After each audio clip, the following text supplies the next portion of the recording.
यस्मिंश्च प्रलयं यान्ति पुनरेव युगक्षये तस्य लोकप्रधानस्य जगन्नाथस्य भूपते विष्णोर्नाम सहस्रं मे शृणु पापभयापहम् यानि नामानि गौणानि विख्यातानि महात्मनः ऋषिभिः परिगीतानि तानि वक्ष्यामि भूतये ऋषिर्नाम्नां सहस्रस्य वेदव्यासो महामुनिः छन्दोऽनुष्टुप् तथा देवो भगवान् देवकीसुतः अमृतांशुद्भवो बीजं शक्तिर्देवकी नन्दनः त्रिसामाहृदयं तस्य शान्त्यर्थे विनियुज्यते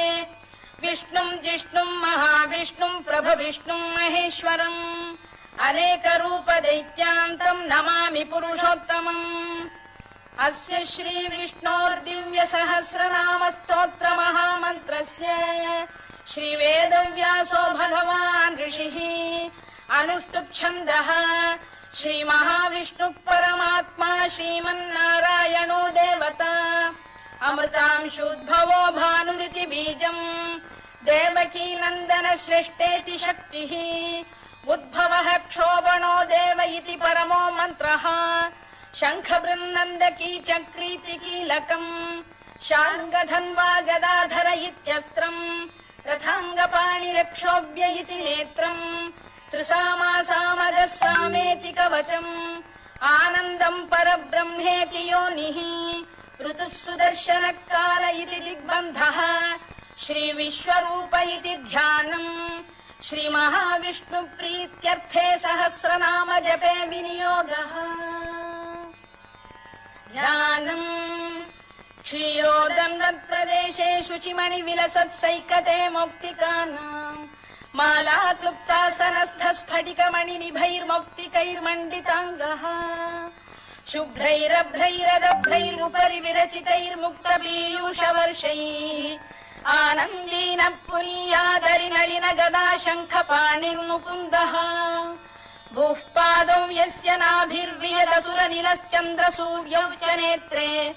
कर्णावाशा शिरोद्यौर्मुखमपि दहनो यस्य वास्तेयमब्धिः अन्तस्थं यस्य विश्वं सुरनरखगो भोगि गन्धर्वदैत्यैः चित्रं रम्यते तं त्रिभुवन वपुषुं विष्णुमीशं नमामि ॐ नमो भगवते वासुदेवाय शान्ताकारं भुजगशयनं पद्मनाभं सुरेशं विश्वाधारं गगनसदृशं मेघवर्णं शुभाङ्गम् लक्ष्मीकान्तं कमलनयनं योगिहृद्ध्यानगम्यं वन्दे विष्णुं भवभयहरं सर्वलोकैकनाथम् मेघश्यामं पीतकौशेयवासं श्रीवत्साङ्कं कौस्तुभोद्भासिताङ्गम् पुण्योपेतं पुण्डरीकायताक्षं विष्णुं वन्दे सर्वलोकैकनाथम् नमः समस्तभूतानामादिभूताय भूभृते अनेकरूपरूपाय विष्णवे प्रभविष्णवे सशङ्खचक्रं सकिरीटकुण्डलं सपीतवस्त्रं सरसीरुभेक्षणम् सहारवक्षस्थलशोभिकौस्तुभं नमामि विष्णुं शिरसा चतुर्भुजम् छायायां पारिजातस्य हेमसिंहासनोपरि आसीनमम्बुदश्याममायताक्षमलङ्कृतम् चन्द्राननं चतुर्बाहुं श्रीवत्साङ्कितवक्षसम् रुक्मिणी सत्यभामाभ्यां सहितं कृष्णमाश्रये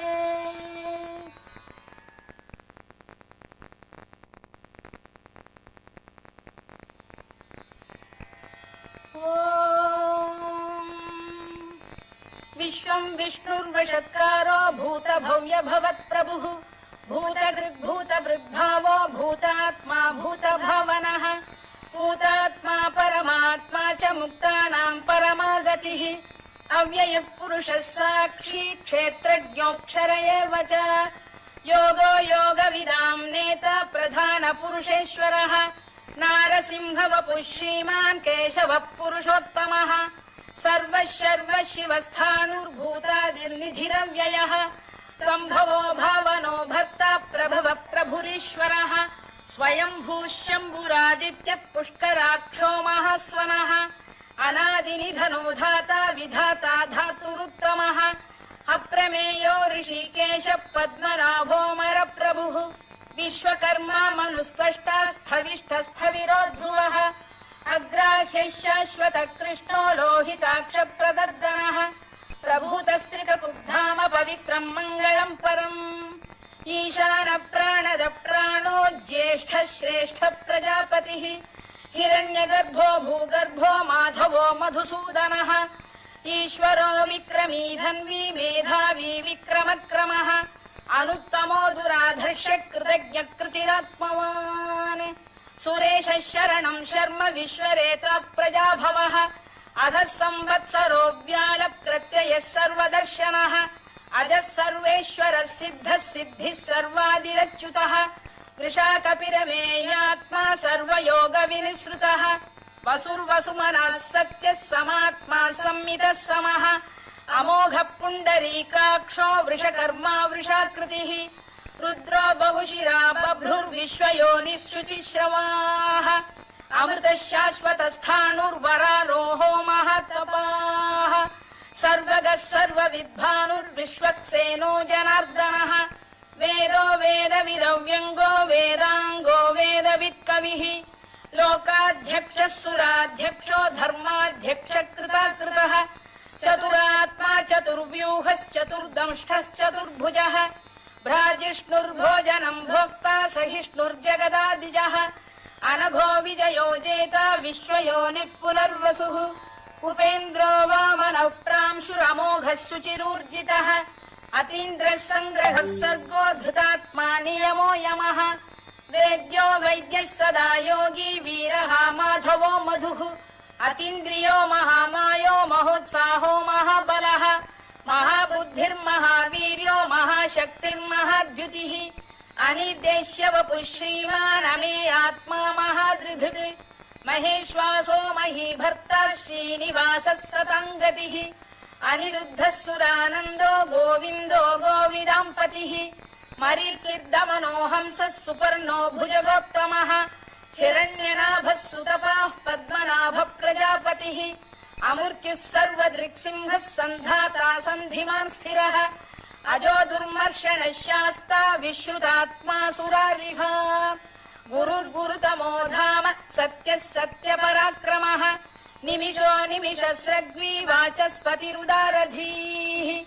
अग्रणीर्ग्रामणी श्रीमान् न्यायो नेता समीरणः सहस्रमूर्धा विश्वात्मा सहस्राक्षः सहस्रपात् आवर्तनो निवृत्तात्मा संवृतः सम्प्रमर्दनः अधः संवर्तको भङ्गिरलिलो धरणीधरः सुप्रसाद प्रसन्नात्मा विश्वधृक् विश्वभुक् विभुः सत्कर्ता सत्कृतः साधुर्जह्नुर्नारायणो नरः असङ्ख्येयो प्रमेयात्मा विशिष्टः शिष्टकृच्छुचिः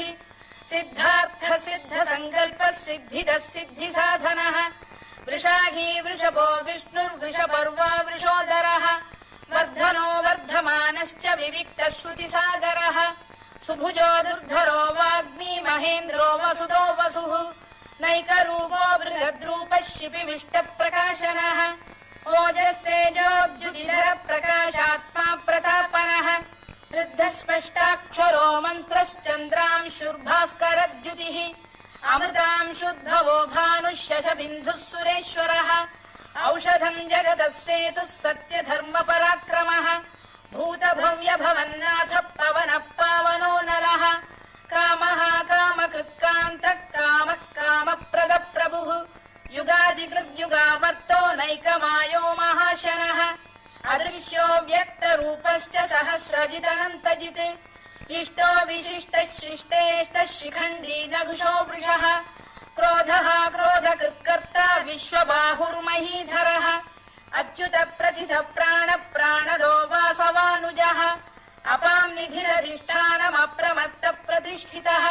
स्कन्द स्कन्दधरो धुर्यो वरदो वायुवाहनः वासुदेवो बृहद्भानुरादिदेवः पुरन्दरः अशोकस्तारणस्तारः शूरः शौरिर्जनेश्वरः अनुकूलः शतावर्तः पद्मी पद्मनिभेक्षणः पद्मनाभोरविन्दाक्षः पद्मगर्भः शरीरभृत् महर्धिर्वृद्धो वृद्धात्मा महाक्षो गरुडध्वजः अतुलः शरभो भीमः समयज्ञो हविर्हरिः सर्वलक्षणलक्षण्यो लक्ष्मीवान् समितिञ्जयः विक्षरो रोहितो मार्गो हेतुर्दामोदरः सः महीधरो महाभागो वेगवानमिताशनः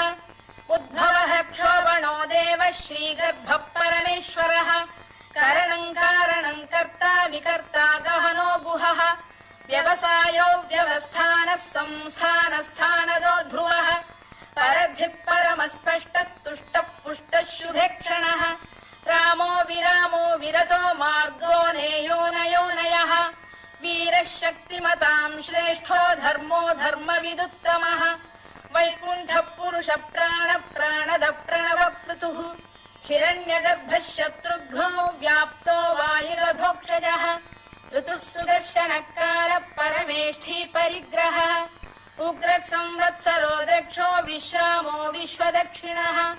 विस्तारस्थावरस्थाणुः प्रमाणम् बीजमव्ययम् अर्थोऽनर्थो महाकोशो महाभोगो महाधनः अनिर्विण्णस्थविष्ठो भूर्धर्मयूपो महामखः नक्षत्रनेमिर्नक्षत्री क्षमः क्षामः समीहनः यज्ञयुज्यो महेज्यश्च क्रतुः सत्रम् सताम् गतिः सर्वदर्शी विमुक्तात्मा सर्वज्ञो ज्ञानमुत्तमम् सुव्रतः सुमुखः सूक्ष्मः सुघोषः सुखदः सुहृदः मनोहरोजितक्रोधो वीरबाहुर्विदारणः स्वापनः स्ववशो व्यापी नैकात्मा नैककर्मकृत् वत्सरो वत्सलो वत्सी रत्नगर्भोधनेश्वरः धर्मकृद्धर्मी सरसक्षरमक्षरम् अविज्ञाता सहस्रांशुर्विधाता कृतलक्षणः गभस्तिनेमिः सत्तस्तः सिंहो भूतमहेश्वरः आदिदेवो महादेवो देवेशो देवभृद्गुरुः उत्तरो गोपतिर्गोप्ता ज्ञानगम्यः पुरातनः शरीरभूतभृद्भोक्ता कपीन्द्रो भूरि दक्षिणः सोमपो मृतपः सोमः पुरुजिः पुरुसत्तमः विनयो जयः सत्यसन्धो दाशार्हः सात्वताम् पतिः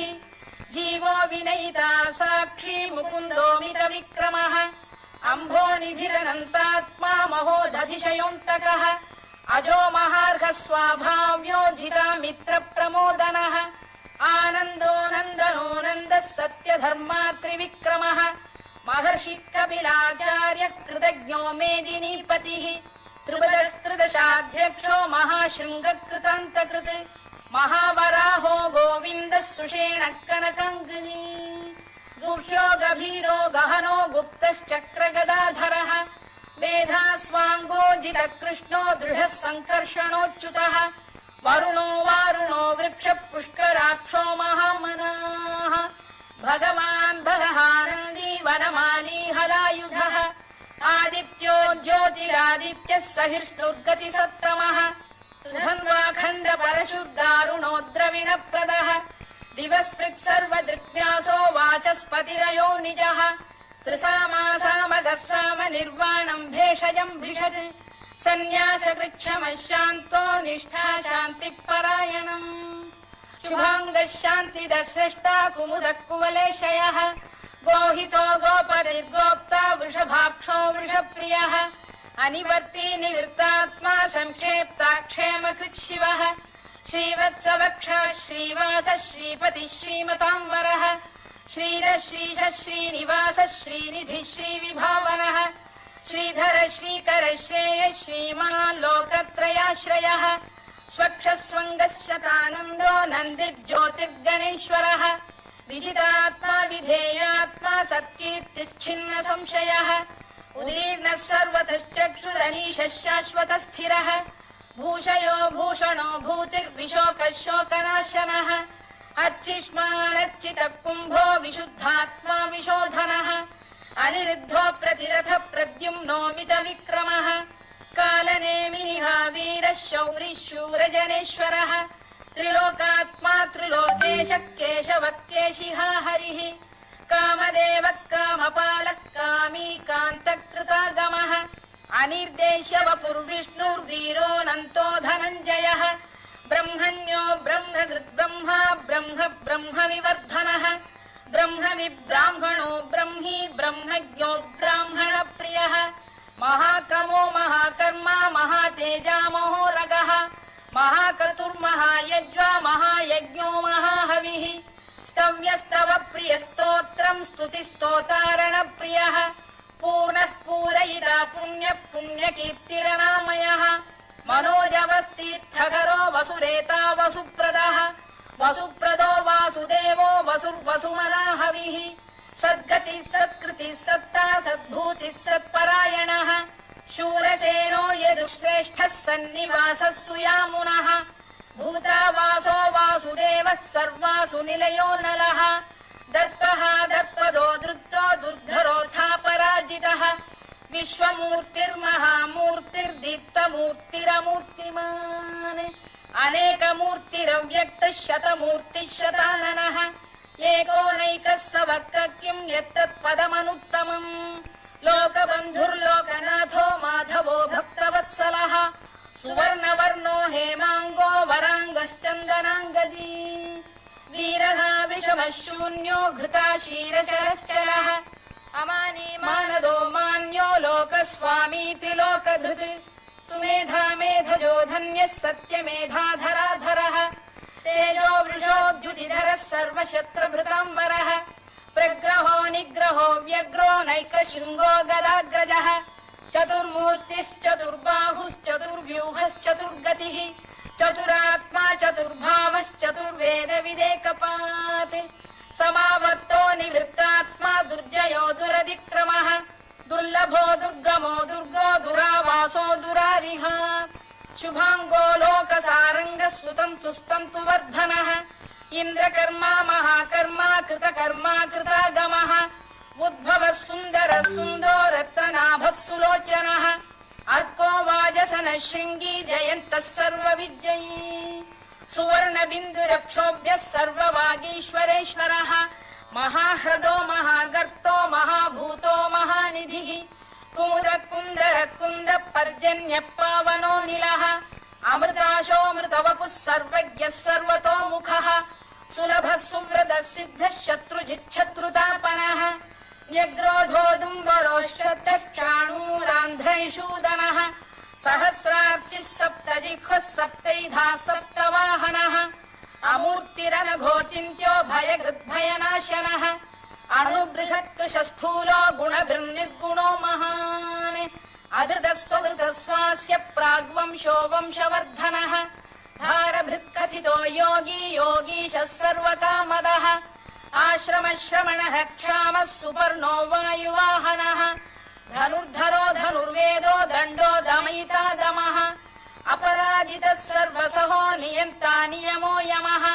सत्त्ववान् सात्विकः सत्यः सत्यधर्मपरायणः अभिप्रायप्रियार्होरः प्रियकृत्प्रीतिवर्धनः विहाय सगतिर्ज्योतिः सुरुचिर्कुतभुक् विभुः रविर्विरोचनः सूर्यः सविता रविलोचनः अनन्तो हुतबुद्भोक्ता सुखदो नैकजोऽग्रजः अनिर्विण्णः सदामर्षी लोकाधिष्ठानमद्भुतः सनातनतमः कपिलः कपिरव्ययः स्वस्तिदः स्वस्तिकृत् स्वस्ति स्वस्ति भुक् स्वस्ति दक्षिणः आरोग्यः कुण्डली चक्री विक्रम्यूर्जितशासनः शब्दातिकः शब्दसः शिशिरः शर्वरीकरः अक्रूरपेशलो दक्षो दक्षिणः क्षमिणाम्बरः विद्वत्तमो वीतभयः पुण्यश्रवणकीर्तनः उत्तारणो दुष्कृतिः पुण्यो दुःस्वप्ननाशनः वीरः रक्षणः सन्तो जीवनः पर्यवस्थितः अनन्तरूपोऽनन्तश्रीर्जितमन्युर्भयापहः चतुरश्रो गभीरात्मा विदिशो व्यादिशो दिशः अनादिर्भूर्भुवो लक्ष्मी सुवीरो रुचिराङ्गदः जननो जनजन्मादिर्भीमो भीमपराक्रमः आधारनिलयो धाता पुष्पहास प्रजागरः ऊर्ध्वरः सत्पथाचार प्राणद प्रणवप्रणः प्रमाणम् प्राणनिलय प्राणभृत्प्राणजीवनः तत्त्वम् तत्त्वविदेकात्मा जन्म मृत्युजरातिगः भूर्भुवः स्वस्तरुस्तारः सविता प्रपितामहः यज्ञो यज्ञपतिर्यज्वा यज्ञाङ्गो यज्ञवाहनः यज्ञभृद्यज्ञकृद्यज्ञी यज्ञभुग्यज्ञसाधनः यज्ञान्तकृत्यज्ञगुह्यमन्नमन्नाद एव च आत्मयोनिः स्वयं जातो वैखानः सामगायनः देवकीनन्दन स्रष्टा क्षितीशः पापनाशनः शङ्खबृन्नन्दकी चक्री शार्ङ्गधन्वा गदाधरः तथाङ्गपाणिरक्षोभ्यः सर्वप्रहरणायुधः सर्वप्रहरणायुधवो नम इति वनमाली गरीशाङ्गी शङ्खी चक्री च नन्दकी श्रीमान्नारायणो विष्णुर्वासुदेवोऽभिरक्षतु वनमाली गरीशाङ्गी शङ्खी चक्री च नन्दकी श्रीमान्नारायणो विष्णुर्वासुदेवोऽभिरक्षतु वनमाली गरीशाङ्गी शङ्खी चक्री च नन्दकी श्रीमान्नारायणो विष्णुर्वासुदेवोऽभिरक्षतु इतीदं कीर्तनीयस्य केशवस्य महात्मनः नाम्नां सहस्रं दिव्यानामशेषेण प्रकीर्तितम् य इदं शृणुयात् नित्यं यश्चापि परिकीर्तयेत् नाशुभं प्राप्नुयात् किञ्चित् सोमुत्रेह च मानवः वेदान्तको ब्राह्मणस्य क्षत्रियो विजयी भवेत् वैश्यो धनसमृद्धः स्यात् क्षूद्रः सुखमवाप्नुयात् धर्मार्थी प्राप्नुयात् धर्ममर्थार्थी चार्थमाप्नुयात् कामानवाप्नुयात् कामी प्रजार्थी चाप्नुयात् प्रजाम् भक्तिमान् यः सदोत्थाय शुचिस्तद्गतमानसः सहस्रं वासुदेवस्य नाम्नामेतत् प्रकीर्तयेत् यशः प्राप्नोति विपुलं याति प्राधान्यमेव च अचलां श्रियमाप्नोति श्रेयः प्राप्नोत्यनुत्तमम् न भयं क्वचिदाप्नोति वीर्यं तेजश्च विन्दति भवत्यरोगोद्युतिमान् बलरूपगुणान्वितः रोगार्तो मुच्यते रोगात् बद्धो मुच्येत बन्धनात् भयान्मुच्येत भीतस्तु मुच्येतापन्न आपदः दुर्गाण्यतितरत्याशु पुरुषः पुरुषोत्तमम् सुवन्नाम सहस्रेण नित्यं भक्तिसमन्वितः वासुदेवाश्रयो मर्त्यो वासुदेवपरायणः सर्वपापविशुद्धात्मा याति ब्रह्म सनातनम् न वासुदेव भक्तानामशुभं विद्यते क्वचित् जन्म मृत्युजरा व्याधि भयं नैवोपजायते इमं स्तवमधीयान श्रद्धा भक्ति समन्वितः युज्येतात्मसुखक्षान्ति श्रीधृति स्मृति कीर्तिभिः न क्रोधो न च मात्सर्यं न लोभो न शुभामतिः भवन्ति कृतपुण्यानां भक्तानां पुरुषोत्तमे द्यौः स चन्द्रार्कनक्षत्राखं दिशो भूर्महो दधिः वासुदेवस्य वीर्येण विधृतानि महात्मनः ससुरासुरगन्धर्वं स यक्षोरगराक्षसम् जगत्वशे वर्ततेदं कृष्णस्य सचराचरम् इन्द्रियाणि मनो बुद्धिः सत्त्वं तेजो बलं धृतिः वासुदेवात्मकान्याहुः क्षेत्रं क्षेत्रज्ञ एव च सर्वागमानामाचार प्रथमं परिकल्पते आचार प्रभवो धर्मो धर्मस्य प्रभुरच्युतः ऋषयः पितरो देवा महाभूतानि धातवः जङ्गमा जङ्गमं चेदं जगन्नारायणोद्भवम् योगो ज्ञानं तथा साङ्ख्यं विद्या शिल्पादिकर्म च वेदाः शास्त्राणि विज्ञानमेतत् सर्वं जनार्दनात् एको विष्णुर्महद्भूतं पृथग्भूतान्यनेकशः त्रीलोकान् व्याप्य भूतात्मा भुङ्क्ते विश्वभुवव्ययः इमं स्तवं भगवतो विष्णोर्व्यासेन कीर्तितम् पठेद्य इच्छेत् पुरुषः श्रेयत् प्राप्तुं सुखानि च विश्वेश्वरमजं देवं जगतः प्रभुमव्ययम् भजन्ति ये पुष्कराक्षं न ते यान्ति पराभवम् न ते यान्ति पराभवम् ओन्नम इति अर्जुनोवाच पद्मपत्र विशालाक्ष पद्मनाभसुरोत्तम भक्तानामनुरक्तानां त्राता भव जनार्दन श्रीभगवानुवाच यो मां नाम सहस्रेण स्तोतुमिच्छति पाण्डव सोऽहमेकेन श्लोकेन स्तुत एव न संशयः स्तुत एव न संशयो व्यासोवाच वासनाद्वा वासुदेवस्य वासिनं भुवनत्रयं सर्वभूतनिवासोऽसि वासुदेव नमोऽस्तुते वासुदेव नमोऽस्तुते ॐ नमः इति पार्वतीवाच केनोपायेन लघुना विष्णोर्नाम सहस्रकं पठ्यते पण्डितैः नित्यं श्रोतुमिच्छाम्यहम् ईश्वर उवाच श्रीराम राम रामेति रमे रामे मनोरमे सहस्रनाम तत्तुल्यं राम नाम वरानने श्रीराम राम रामेति रमे रामे मनोरमे सहस्रनाम तत्तुल्यं राम नाम वरानने श्रीराम राम रामेति रमे रामे मनोरमे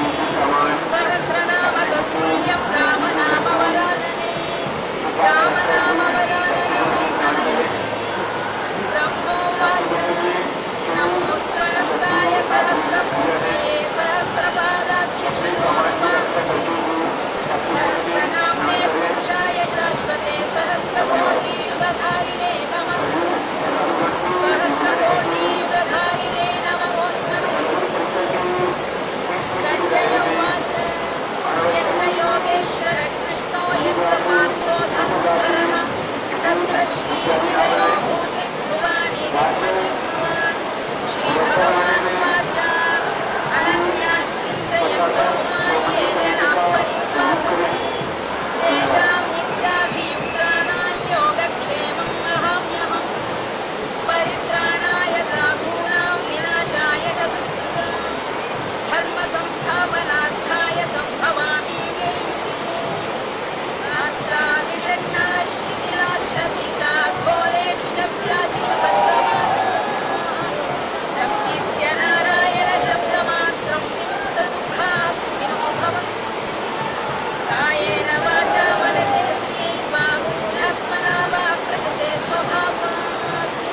करोमि यद्यत् सकलं परस्मै नारायणाय समर्पयामि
यजमानस्तमेव च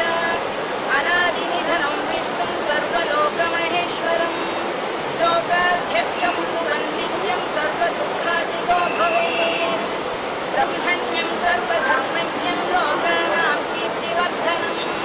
लोकनाथं महद्भूतं सर्वभूतभवोद्भवम् एष मे सर्वधर्माणां धर्मोऽधिगतमो मतः यद्धत्या पुण्डरीकाक्षं स्तवैरच्चेन्द्रनः सदा परमं यो महत्तेजः परमं यो महत्तपः परमं यो महद्ब्रह्म परमं यः परायणम् पवित्राणां पवित्रं यो मङ्गलानां च मङ्गलम् दैवतं देवतानां च भूतानां यो व्ययक्तिरा यतः सर्वाणि भूतानि भवन्त्यादियुगागमे यस्मिंश्च प्रलयं यान्ति तदेव युगक्षये तस्य लोकप्रधानस्य जगन्नाथस्य भूपते विष्णोर्नाम सहस्रं मे शृणु पापभयापहम् यानि नामानि गौणानि विख्यातानि महात्मनः ऋषिभिः परिगीतानि तानि ऋषिर्नाम्नां सहस्रस्य वेदव्यासो महामुनिः देवो भगवान् देवकी सुतः अमृतां शुद्धवो बीजं शक्तिं देवकी नन्दनः हृदयं तस्य शान्त्यर्थे विनियुज्यते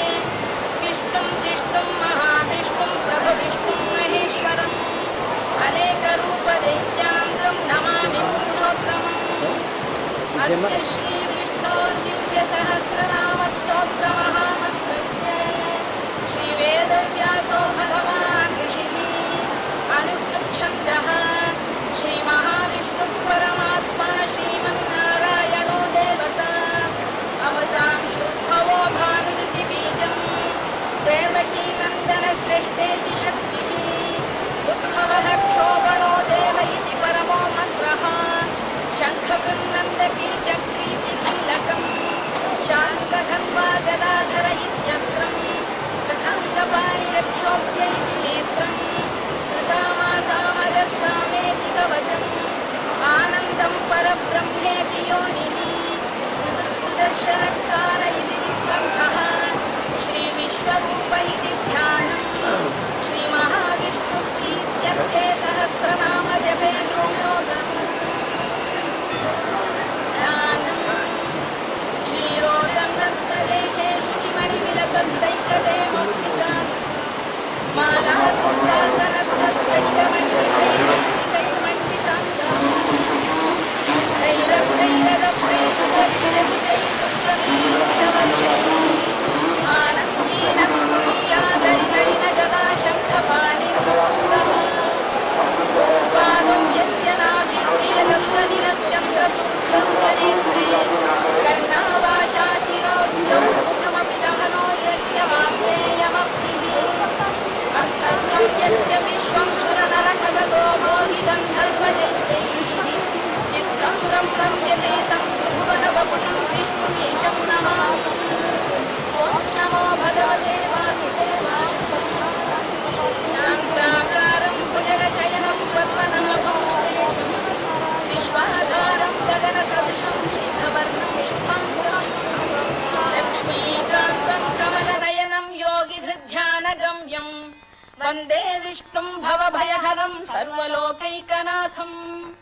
मेघश्यामं पीतकौशेयवासं श्रीवत्साङ्कं कौस्तुभोद्भासिताङ्गम् पुण्योपेतं पुण्डरीकायताक्षं विष्णुं वन्दे सर्वलोकैकनाथम् नमः समस्तभूतानामादिभूताय भूभृते अनेकरूपरूपाय विष्णवे प्रभविष्णवे सशङ्खचक्रं सकिरीटकुण्डलं सपीतवस्त्रं सरसीरुहेक्षणं सहारवक्षस्थलशोभिकौस्तुभं नमामि विष्णुं शिरसा चतुर्भुजम् छायायां पारिजातस्य हेमसिंहासनोपरि आसीनमम्बुदश्याममायताक्षमलङ्कृतम् चन्द्राननं चतुर्बाहुं श्रीवत्साङ्कितवक्षसम् रुक्मिणी सत्यभामाभ्यां सहितं कृष्णमाश्रये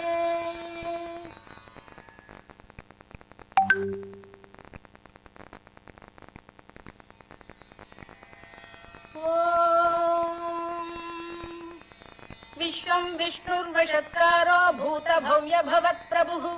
भूतभृद्भावो भूतात्मा भूतभावनः भूतात्मा परमात्मा च मुक्तानां परमागतिः अव्ययः पुरुषः साक्षी क्षेत्रज्ञोऽक्षर एव च योगो योगविदां नेता प्रधानपुरुषेश्वरः नारसिंहवपुः श्रीमान् केशवः पुरुषोत्तमः सर्वः शिवस्थाणुर्भूतादिर्निधिरव्ययः सम्भवो भावनो भर्ता प्रभवः प्रभुरीश्वरः स्वयंभूः शम्भुरादित्यः पुष्कराक्षो महास्वनः अनादिनिधनो धाता विधाता धातुरुत्तमः अप्रमेयो ऋषिकेश पद्मनाभोमरप्रभुः विश्वकर्मा मनुस्पष्टा स्थविष्ठस्थविरो ध्रुवः अग्राह्यः शाश्वतः कृष्णो लोहिताक्षप्रदर्दनः प्रभूतस्त्रिककुब्धाम पवित्रं मङ्गलं परम् ईशान प्राणद प्राणो ज्येष्ठः श्रेष्ठः प्रजापतिः हिरण्यगर्भो भूगर्भो माधवो मधुसूदनः ईश्वरो विक्रमी धन्वी मेधावी विक्रमक्रमः अनुत्तमो दुराधर्ष कृतज्ञ कृतिरात्मवान्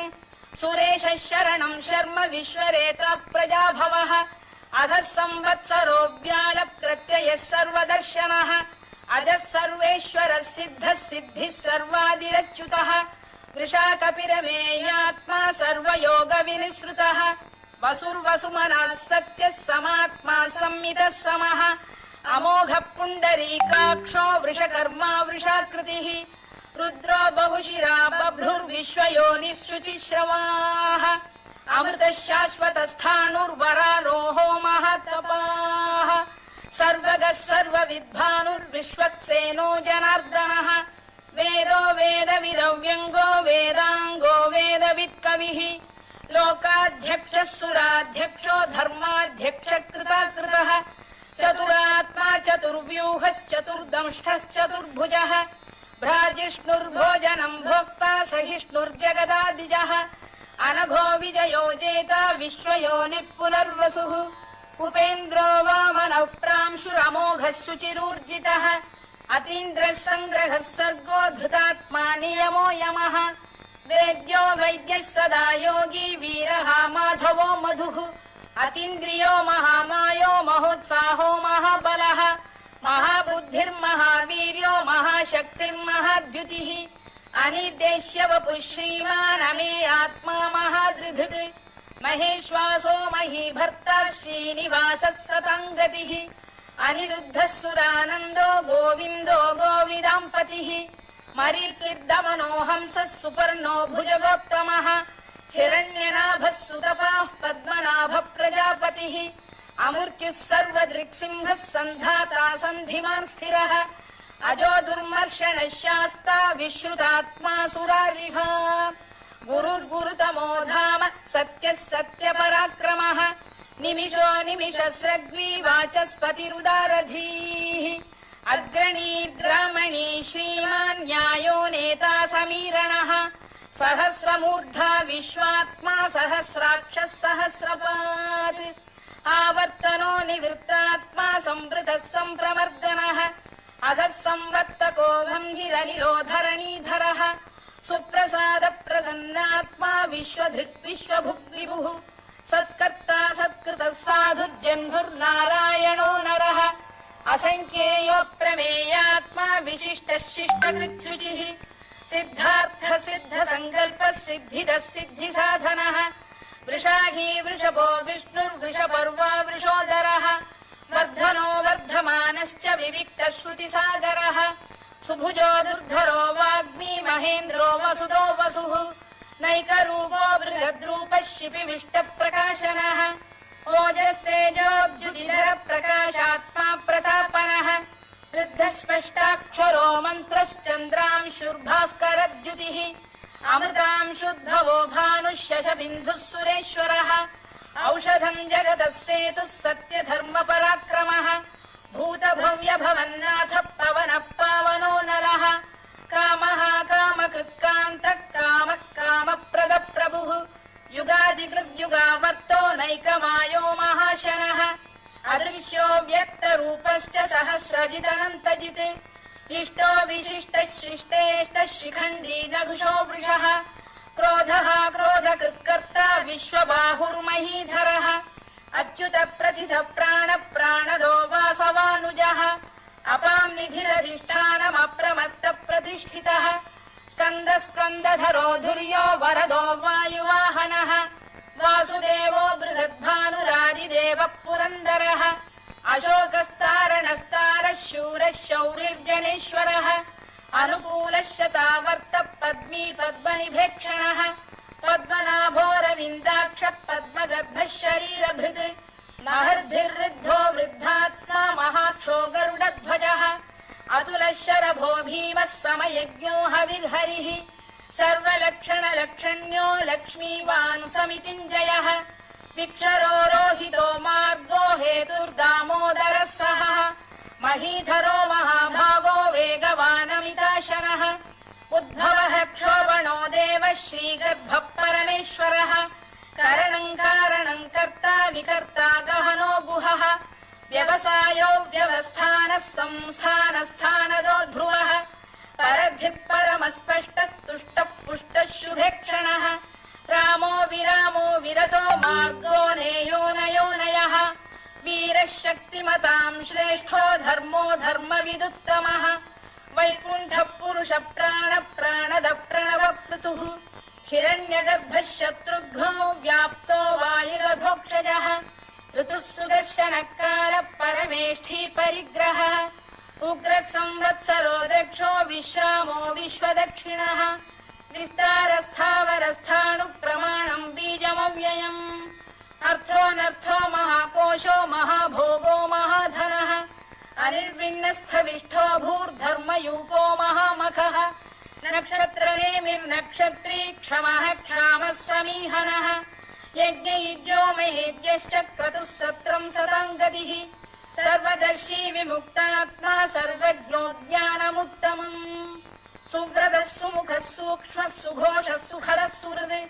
मनोहरो जितक्रोधो वीरबाहुर्विदारणः स्वापनः स्ववशो व्यापी नैकात्मा नैककर्मकृत् वत्सरो वत्सलो वत्सी रत्नगर्भोधनेश्वरः धर्मकृद्धर्मी सदसक्षरमक्षरम् अविज्ञाता सहस्रांशुर्विधाता कृतलक्षणः दभस्तिनेमिः सत्तस्तः सिंहो भूतमहेश्वरः आदिदेवो महादेवो देवेशो देवभृद्गुरुः उत्तरो गोपतिर्गोप्ता ज्ञानगम्यः पुरातनः शरीरभूतभृद्भोक्ता कपीन्द्रो भूरि दक्षिणः सोमपो मृतपः सोमः पुरुजिः पुरुषत्तमः विनयो जयः सत्यसन्धो दाशार्हः सात्वताम् पतिः जीवो विनयिता साक्षी मुकुन्दो मितविक्रमः अम्भोनिधिरनन्तात्मा महोदधिशयोऽन्तकः अजो महार्घः स्वाभाव्यो जितामित्रप्रमोदनः आनन्दो नन्दनो नन्दः सत्यधर्मा त्रिविक्रमः महर्षि कपिलाचार्य कृतज्ञो मेदिनीपतिः त्रिपदस्त्रिदशाध्यक्षो महाशृङ्गकृतान्तकृत् महावराहो गोविन्दः सुषेणः कनकाङ्गिनी गुह्यो गभीरो गहनो गुप्तश्चक्रगदाधरः मेधास्वाङ्गो जितकृष्णो दृढः सङ्कर्षणोच्युतः वरुणो वारुणो वृक्षः पुष्कराक्षो महामनाः भगवान् बलहानन्दी वनमाली हलायुधः आदित्यो ज्योतिरादित्यः सहिष्णुर्गतिसत्तमः सुधन्वाखण्ड परशुर्दारुणो द्रविणप्रदः दिवस्पृक् सर्वदृग्व्यासो वाचस्पतिरयो निजः त्रिसामासामगः साम निर्वाणम् भेषजम् भिषज सन्न्यासकृच्छमः शान्तो निष्ठा शान्तिपरायणम् शुभाङ्गः शान्तिदः स्रष्टा कुमुदः कुवलेशयः गोहितो गोपतिर्गोप्ता वृषभाक्षो वृषप्रियः अनिवर्ती निवृत्तात्मा संक्षेप्ताक्षेमकृत् शिवः श्रीवत्सवक्षः श्रीवासः श्रीपतिः श्रीमताम्बरः श्रीरः श्रीशः श्रीनिवासः श्रीनिधिः श्रीविभावनः श्रीधर श्रीकर श्रेयः श्रीमान् लोकत्रयाश्रयः स्वक्षः स्वङ्गः शतानन्दो नन्दिर्ज्योतिर्गणेश्वरः विजितात्मा विधेयात्मा सत्कीर्तिश्छिन्न संशयः उदीर्णः सर्वतश्चक्षुरनीशः शाश्वतस्थिरः भूषयो भूषणो भूतिर्विशोकः शोकनाशनः अर्चिष्मानर्चितः कुम्भो विशुद्धात्मा विशोधनः अनिरुद्धो प्रतिरथ प्रद्युम्नो मितविक्रमः कालनेमिनिः वीरः शौरिः शूरजनेश्वरः त्रिलोकात्मा त्रिलोकेशः केशवः केशिहा हरिः कामदेवः कामपालः कामी कान्तकृतागमः अनिर्देश्य वपुर्विष्णुर्वीरोऽनन्तो धनञ्जयः ब्रह्मण्यो ब्रह्मकृद्ब्रह्मा ब्रह्म ब्रह्मविवर्धनः ब्रह्मविब्राह्मणो ब्रह्मी ब्रह्मज्ञो ब्राह्मणप्रियः महाक्रमो महाकर्मा महातेजा महोरगः महाक्रतुर्महायज्वा महायज्ञो महाहविः स्तव्यस्तव प्रियस्तोत्रम् स्तुतिस्तोतारणप्रियः पूर्णः पूरयिता पुण्यः पुण्यकीर्तिरनामयः मनोजवस्तीर्थकरो वसुरेता वसुप्रदः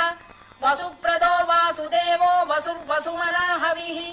सद्गतिः सत्कृतिः सत्ता सद्भूतिः सत्परायणः शूरसेनो यदुश्रेष्ठः सन्निवासः सुयामुनः भूतावासो वासुदेवः सर्वासु निलयो नलः दर्पः दर्पदो दृप्तो दुर्धरोऽथापराजितः विश्वमूर्तिर्महामूर्तिर्दीप्तमूर्तिरमूर्तिमान् अनेकमूर्तिरव्यक्तः शतमूर्तिः शताननः एकोनैकः स वक्र किं यत्तत्पदमनुत्तमम् लोकबन्धुर्लोकनाथो माधवो भक्तवत्सलः सुवर्णवर्णो हेमाङ्गो वराङ्गश्चन्दनाङ्गदी वीरः विषमः शून्यो घृताशीरचरश्चलः अमानी मानदो मान्यो लोकस्वामी त्रिलोकधृत् सुमेधा मेधजो धन्यः सत्यमेधाधराधरः तेजो वृषोद्युतिधरः सर्वशत्रभृताम्बरः प्रग्रहो निग्रहो व्यग्रो नैकशृङ्गो गदाग्रजः चतुर्मूर्तिश्चतुर्बाहुश्चतुर्व्यूहश्चतुर्गतिः चतुरात्मा चतुर्भावश्चतुर्वेदविदेकपात् समावर्तो निवृत्तात्मा दुर्जयो दुरतिक्रमः दुर्लभो दुर्गमो दुर्गो दुरावासो दुरारिः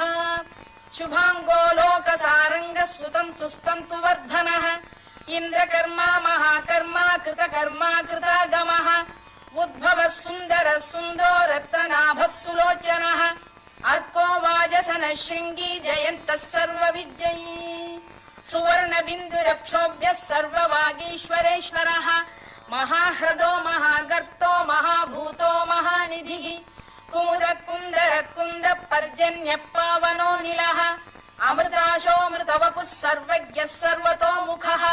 सुलभः सुव्रतः सिद्धः शत्रुजिच्छत्रुतापनः न्यग्रोधोदुम्बरोष्ठतश्चाणूरान्ध्रैषूदनः सहस्रार्चिः सप्तजिह्वः सप्तैधा सप्तवाहनः अमूर्तिरनघोचिन्त्यो भयकृद्भयनाशनः अणुबृहत्कृशस्थूलो गुणभिर्निर्गुणो महान् अधृतस्वधृतस्वास्य प्राग्वंशो वंशवर्धनः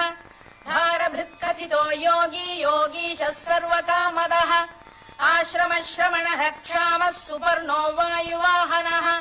धनुर्धरो धनुर्वेदो दण्डो दमयिता दमः अपराजितः सर्वसहो नियन्ता नियमो यमः सत्त्ववान् सात्विकः सत्यः सत्यधर्मपरायणः अभिप्रायप्रियार्होरः प्रियकृत्प्रीतिवर्धनः विहाय सगतिर्ज्योतिः सुरुचित्कुतभुक् विभुः रविर्विरोचनः सूर्यः सवितारविलोचनः अनन्तो हुतभुग्भोक्ता सुखदो नैकजोऽग्रजः अनिर्विण्णः सदामर्षी लोकाधिष्ठानमद्भुतः